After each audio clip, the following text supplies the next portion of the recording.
Hello, this is Lavinia at Cross Keys Crafts. Today with my first Valentine's make.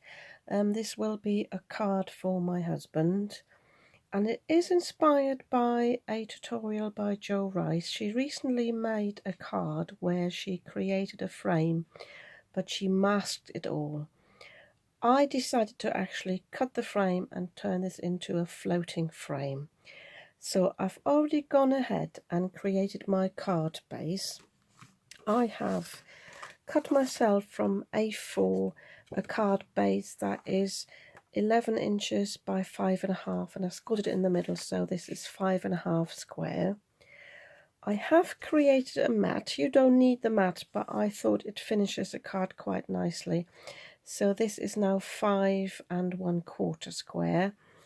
And then I have cut myself another square which is 5 inches square, and I have already cut a heart out of this, which I will need to create the actual image. For the frame I used this Sizzix die. What I didn't realise when I die cut is that it had some residue here from a previous project. I can see these are my Care Bear stamps. But I'm not too fussed. I could have cut it again, but it's very faint, and I think I will just stamp over that. But I just wanted to show you, so always check your dies when you die cut a stamped image that they have no residue. The other thing I know about this with this die, it's not the best one, although it's a good brand. It leaves a edge there. I don't know if the camera picks that up, so I've got a bit of an indentation there, but again I just leave it as a feature. I don't think my husband will notice, and I don't think it will affect the stamping, so I will use it as it is. I have decided to cut the heart out like this. Obviously you could cut the heart out like this, but I thought it made a nice feature and it gives me a bit more space for my stamps, which I will use. Jo Rice used the honeysuckle in her frame, and that is quite a lovely stamp, but I thought another one that I think I've only used once and I really like is this Mystic Swirl, and I think that might be nicer for a mail card, but that's just my opinion. Obviously you can use any stamp, any foliage stamp, well, even maybe the cogs and clocks if you like those. Anything is possible. And for the actual image, I thought about using the hares again. I really love them. Then I thought maybe the two little hedgehogs. They're quite cute for a Valentine's card because they look at each other. But I recently purchased, well, not so recently, the bird collection, and my husband's name is Robin. So I thought if I just use two birds, they would be really nice, I think. And it's something I haven't used yet. So I could even put some birds on the frame. I'll have a think about that whilst I'm creating the frame. So I've also got here, but this will be for my second Valentine's project for a different video, a cat here. It's Mimsy. I can't remember whether it's that one or was the other one Mooch, because my cat will give my husband a Valentine's card as well. So the other thing I have ready on my table here is some inks. I will use the VersaFine Clear Twilight for the stamping, and for my ink blending I will use the Della Blue and the Blue Atoll. Again, any colours obviously are fine. I just decided to go for the blue scheme rather than a traditional red one, just because it is a male Valentine's card. So, and I think I'll come in with a Della Blue first. So I've just got my normal ink blending brush, and I'm using the same brush for both dyes, for both inks. So I will go in here with that one around the frame here, and as you can already see, I'm not a very good ink blender, but I never fret about that. I just go along with it, and usually it falls into place. One thing you can do is just to splatter a bit of water on it as well to distract from that. You can use a sponge if you find that easier.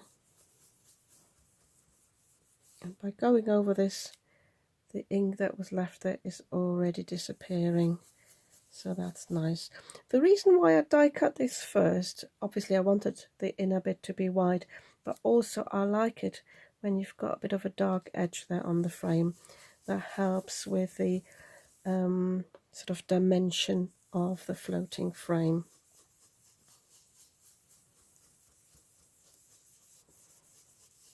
So I think that's fine for that.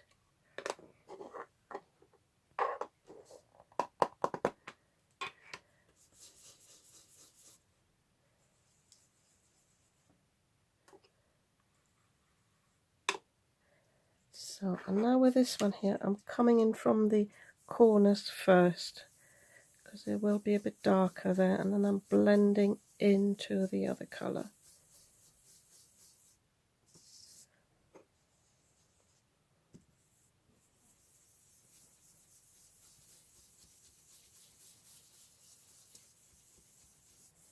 And I always do a light application first, and when the ink has spread a little bit, I go heavier with the application.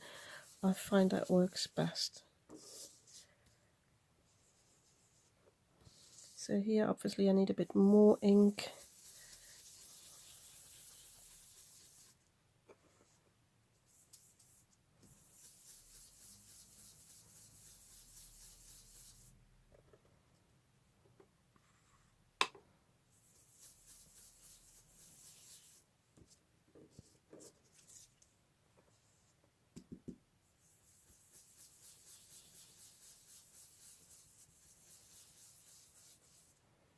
Yeah, I'm happy with that. It's a bit blotchy there, but that will disappear anyway underneath the stamping. So as I said, I could contemplate on putting a bit of texture on there. I think I will, just to show you what it looks like. So I'm just using my spray bottle and just give it a few light sprays.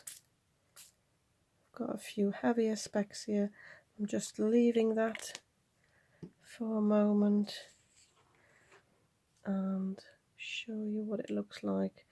So the ink's reacting with the water, and I think that looks really nice, and also that can distract from some blotchy ink blending. So I'm just a bit of scrap paper and pick that up a little bit. Yeah. So I'm going to dry that just a little bit with my heat tool so I can continue with the stamping straight afterwards. Otherwise, if you have time, you could leave it. If you don't want to do ink blending on the background, obviously you could do some stenciling underneath. I just wanted to keep this a bit plain and not have it too busy. If I wanted a more ornate card, I would definitely do some stenciling on this. So as I said, I'm going to dry this in a moment and then I'll be back. So I've just changed my mind about the colour for this stamping because I've got this really medium blue. I thought it might be nicer if I actually stamp in the bluebell and not in the twilight. I think the twilight might be a bit too dark. I will use the twilight though for the animals, for the birds. So all I'm going to do now is I'm going to take my Mystic Swirl and I'm just going to ink it up. Sorry about the clacking noise. Sure, I've got it inked up everywhere because it is quite a big stamp. And I'm actually starting here at the top because I want the swirl to come in here from this side.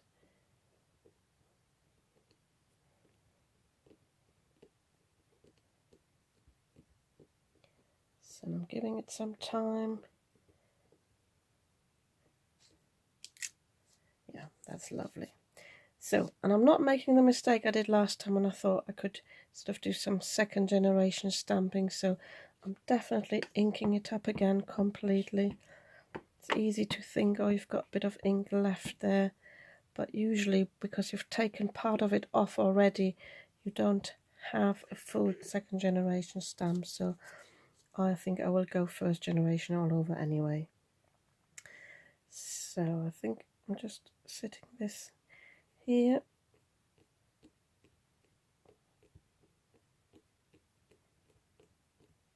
think it's a beautiful stamp. I bought that actually in the Lavinia shop. I had already bought all my stuff, and then I walked around. That was one of their open days, and I saw a card with that on the wall, and I actually inquired which stamp it was. So as you can see, I've taken the ink off the top here, so I could reuse that at the bottom there, but I think I've already stamped a little bit off, so I'm better off actually inking it up again, just to be on the safe side. So this time I'm coming in from the other side.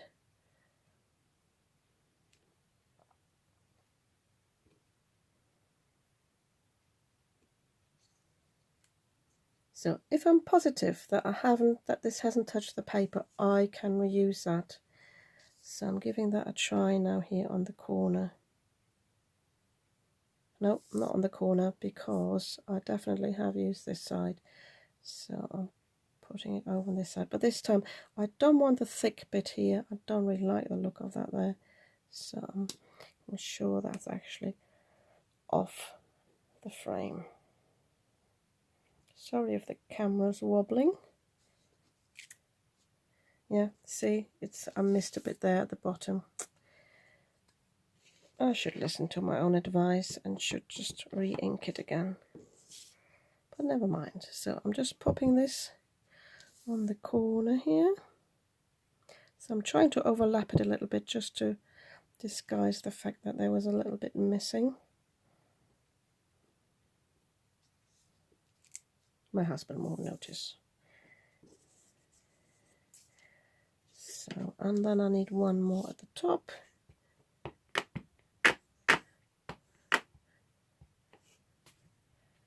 Just coming in from here.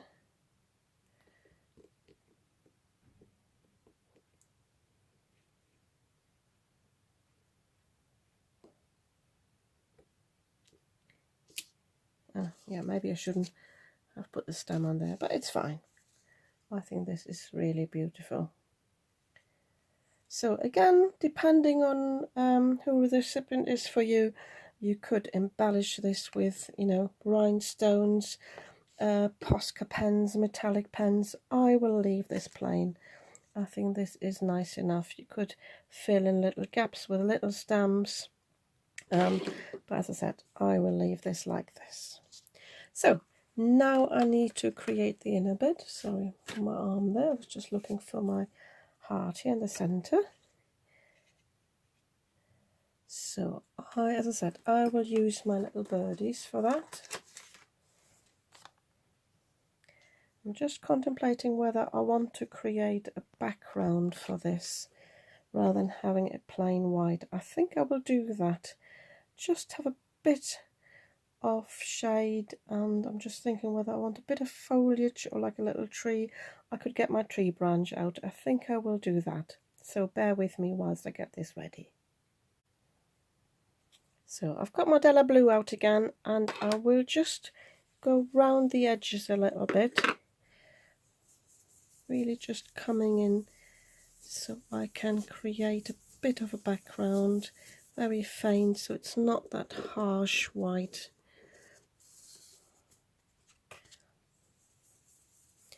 And I might, after I have stamped it, also mask it a little bit with a circle mask to highlight the birds, but I don't know that yet. Sometimes it's the sort of image that it dictates it for me or tells me, yeah, this is what it needs.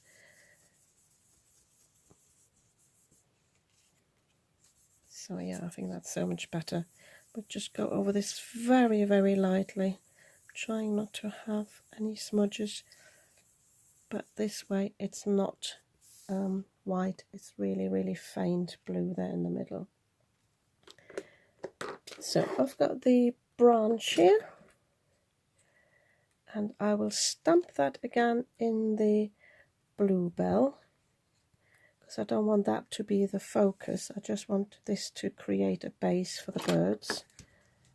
Oh, and I mustn't forget, I nearly did, that I need to have it this way around. Sorry if I'm going off camera here, I'm just inking this up as before. Making sure this is saturated. And then just thinking how far I'm coming up. I think just like this. Gives me enough space for both birds to sit there and to have either a sentiment or some more foliage on the top there.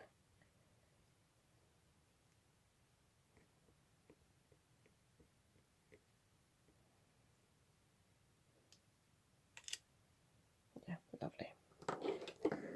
So, and my little birdies, I haven't used them yet, so I will definitely stamp these off, and I will use the two bigger ones.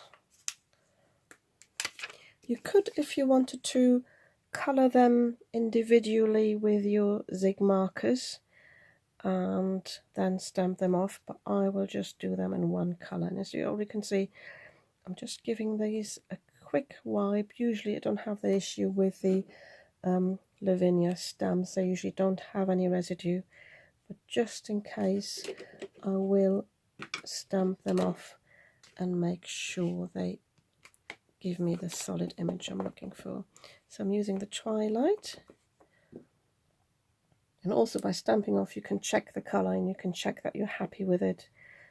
I'm just wondering whether it is actually too dark.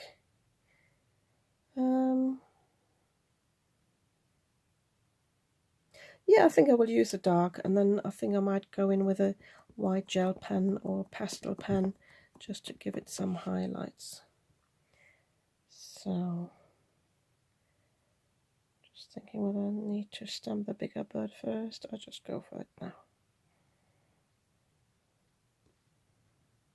Again, just give it some time for the ink to sink into the paper.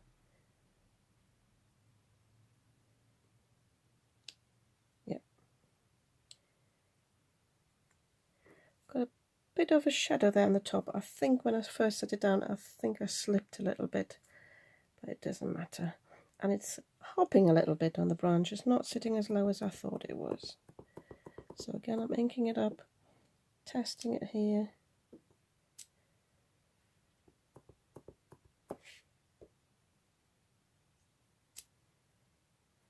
Yeah, this one also had a little shadow. I think sometimes it's the angle I'm pressing it on. So I'm hoping this one sits a bit lower.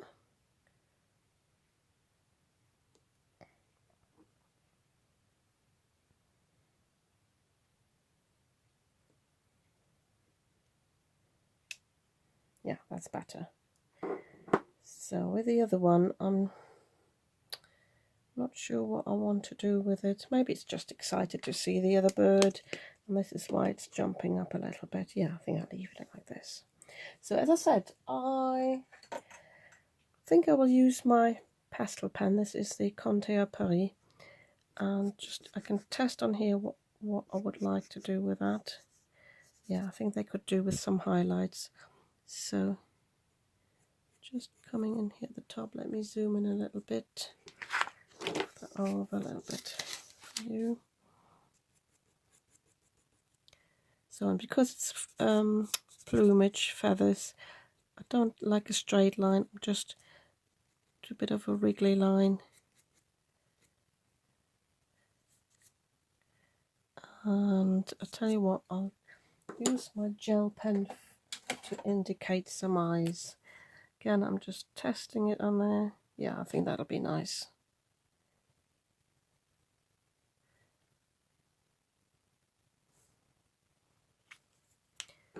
Maybe have some highlights down there.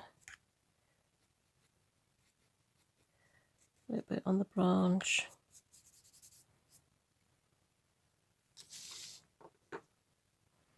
Contemplating whether I want to make that branch a bit bigger. What you can do, I've shown that before, is just use a normal brush, and I'm not quite sure, I've done it with the elements before, I don't know if it works with the VersaFine. Just basically pick up the ink, and then I might actually have some residue on this brush, pick it up and then just go in and just paint it in a little bit. Obviously it's not as crisp as if you had stamped it. Take a different brush here. Yeah, it's not great, but can you see I filled in the gap a little bit there. So I think if I go over that now with my pastel pen, I can blend that in a little bit.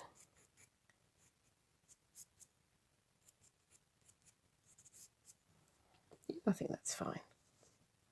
Just lift that up again for you. So, I don't have a heart stamp or anything. I don't know if I mentioned that before. So I think I will just draw a little heart on there. I'm just using, let me just think what I want to use. So I'm just rummaging, thinking whether I want some pink or whether I want a red one. I'll just go for a little pink. So I really just want a little heart. Just like that. That'll do me. So I think I'm having a quick test here if I need anything else. Yeah, I think what I will do is I'll leave this space free at the moment because I think Lavinia are releasing new stamps tomorrow, and I've got the suspicion there is a stamp coming up that would be lovely to use there. Something like I love you to the moon and back. So as I'm intending to purchase that, I think I'm leaving this free, and by the time I'm posting this video I think I should have finished the card, so I will post something at the end where I have added this. Just thinking whether it makes sense for me to glue this down. I think I won't glue it down yet, but I will show you how I will do this. Obviously the mat goes onto the card base, and you basically use this here as a template where to glue the inner bit down. So I'm lining this here, and then sorry, let me just zoom out a little bit. So, and once you've got this in the middle, you can put the glue on here, and you can set this in here, and then you know where this goes. As I said, I won't glue it down yet because I need to stamp that sentiment first. And then what you need to do is put some foam tape on the back of all of this. I think I'll show you that in a moment, but I won't glue it down yet. And then you basically glue that on there, and this is why it's called a floating frame. So you've got the frame a bit higher than the background, and you can actually see the blue card underneath as well. But yeah, I think this looks really nice. So I quickly do this off camera, show you how I would place my foam tape, but then I will obviously at the end of the video show you the final card that will be finished in a few days' time. So I'm just popping in to show you how I have placed my foam pads. These are from Creative Craft products. These are squares, but I just cut them in half, and I had two little squares here as well, so quarters of the original square to fill this in. And these are the black ones. I think they're nice for a card that has got a dark background, but obviously you can use white foam pads. You can also use a strip if you wanted to and just fill this one a little bit, but I'm quite happy with these. They're easy to remove, they're not too sticky, and they don't fall apart, so I thought I'd just use these up now. But yeah, so this is all I can show you now, but as I said, I will place these down, glue these down as I have explained to you once I have got my sentiment, and then at the end of this video I will just put a quick snippet of what my finished card looks like. Yeah, if you like this card you might want to give me a thumbs up, and if you'd like to see more of what I'm creating, I post twice a week. You might want to subscribe to my channel. I'd be very happy about that, and I'll see you soon with another video. So it's about a week later, my sentiment stamps have finally arrived, and I thought rather than just showing you the finished card, I thought I'd quickly pop in and show you how to stamp a long sentiment like this in different parts without cutting the stamp apart. You can do that, I've shown that a few times in my videos, but with this one I'd rather leave it in one long bit and just ink it up in parts. I have already stuck this my inner bit here down with some removable Scotch tape. Any low-tech tape is fine. I don't want this to move when I'm stamping. And I have put the same tape over the heart here and this toother. So I've just got the love you exposed. Just contemplating whether I need to cover it a bit more, but I think that's fine. So I'm just using my VersaFine Clair. I'm using the Bluebell, and I'm inking this up, and I'm deliberately doing it a bit on the side because I have in the past dropped my ink pad onto my project. So this is what it looks like, and now I'm peeling these off. I'm putting them away where I can't put my finger in it. I'm not reusing these, they go in the bin afterwards. So all I have inked up is now the love you. And I have made sure I've put this straight on my acrylic block, and now I can stamp this here. I'm also using the grid line on my mat, and I'm just placing this down, and I'm waiting for the ink to seep into the paper a little bit as before. When I take it off, I've got a perfect stamp there. So I'm just doing the same now with the To the Moon. So I'm masking this and this. With this one I need to be careful as well. I actually need to clean this beforehand. Or what you can do if you don't want to clean it, mask it as before when you ink it up, and then put a fresh mask on whilst you're stamping so you don't have any residue on there. So I will quickly finish this and then just put either a picture or a short video of the finished card on at the end of this video.